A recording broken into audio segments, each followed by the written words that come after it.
बातमीपत्राच्या पहिल्या भागात आपलं स्वागत। आता बातम्या पाहूया विस्तारानं।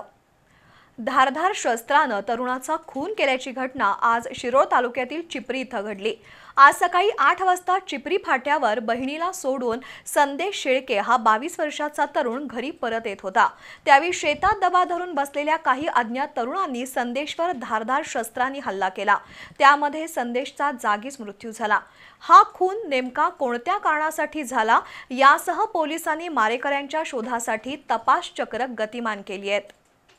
चिपरीतील माळभाग अहिल्यानगर इथं राहणारा संदेश लक्ष्मण शेळके हा तरुण आज सकाळी 8:30च्या सुमारास मोटरसायकलवरून आपल्या बहिणीला सोडण्यासाठी सांगली कोल्हापूर महामार्गावरील चिपरी फाट्यावर आला होता। बहिणीला सोडून संदेश दुचाकीवरून घरी परत जाताना घोडावत गेस्ट हाऊसजवळ दबा धरून बसलेल्या अज्ञात हल्लेखोरांनी अचानक हल्ला केला। धारधार शस्त्रांनिशी धावून आलेल्या मारेकऱ्यांना पाहून संदेशनं मोटरसायकलवरून पळ काढण्याचा प्रयत्न केला, पण मारेकऱ्यांनी संदेशच्या मानेवर अंगावर 6 वर्मी घाव केले। त्यामुळे 22 वर्षाच्या संदेशचा जागेवरच मृत्यू झाला। या खुनाची माहिती मिळताच जयसिंगपूरचे पोलीस उपाधीक्षक रोहिणी सोळुंके, निरीक्षक सत्यवान हाके यांनी तातडीनं घटनास्थळी धाव घेतली। पंचनामा झाल्यानंतर संदेशचा मृतदेह उत्तरीय तपासणीसाठी जयसिंगपूरमधील प्राथमिक आरोग्य केंद्रामध्ये पाठवण्यात आला।